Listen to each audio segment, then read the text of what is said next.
Hej, det er Ingrid Hvidebæk fra Livsstilsvejledning på mandag.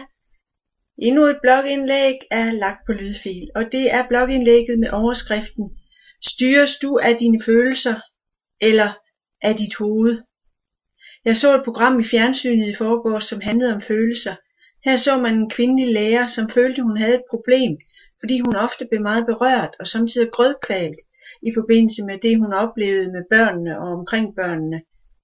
En psykiater fortalte hende, at gråden kan vi lige så lidt bestemme over, som vi kan bestemme over, om hjertet skal slå, eller lungerne har brug for ilt. Det er en del af det autonome nervesystem, som vi ikke kan kontrollere.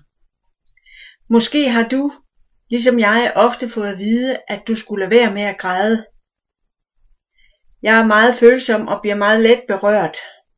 Da jeg fik at vide, at det at græde var forkert, blev resultatet, at jeg opfattede min følsomhed som helt forkert.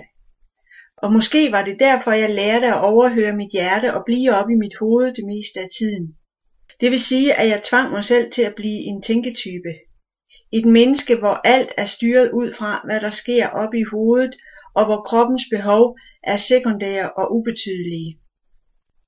Tænketypen har svært ved at mærke, hvad hendes eller hans, og hermed kroppens behov er, hvad hun kan lide, hvad hun føler. Hun bliver rådvild, når hun bliver spurgt om, hvad der gør hende glad.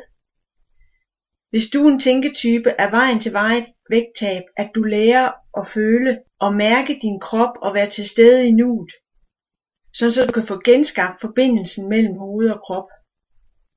Dans og motion er gode redskaber til at hjælpe tænketypen med at mærke kroppen. Det kræver dog, at du stopper op og giver dig tid til at mærke efter. Også selvom de første mange gange vil det føles helt forkert, og du har måske mest af alt lyst til at flygte. Massage er en anden god måde at få sat krop på det hoved, du går rundt med. Mens jeg var gravid med min yngste datter, gik jeg til fysioterapi 2 til 3 gange om ugen.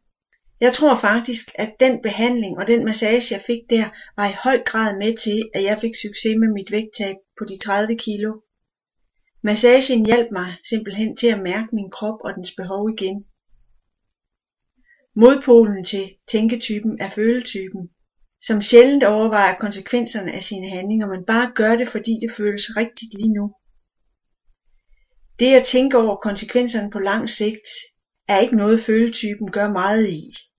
Føletypen mærker efter, hvad han eller hun har lyst til, og så gør hun det. Resultatet af handlingen kender hun måske, men det påvirker på ingen måde hendes valg. Det ligger som regel langt ude i fremtiden. Selvdisciplin er et fyord, et ord, der signalerer valg, der er kedelige og ufri. For at få succes med en livsstilsændring må føletypen begynde at lægge vægt på en vis form for selvdisciplin. Selvdisciplin er ikke nødvendigvis kedeligt og ufrit. Friheden og det spændende ligger måske bare et andet sted end der, hvor du umiddelbart tror. Selvdisciplin er at vælge den løsning, der giver den største fordel på lang sigt.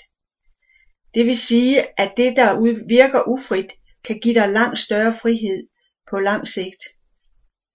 Det betyder, at en vis planlægning er en nødvendighed, hvis du vil have mere succes med din livsstilsændring.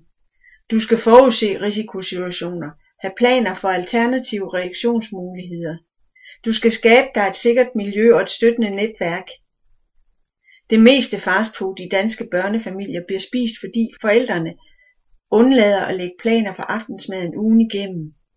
Det betyder så, at når familien kommer hjem trætte fra en arbejdsdag, og aftensmaden ikke er planlagt, så bliver fastfood ofte den eneste og den nemmeste løsning.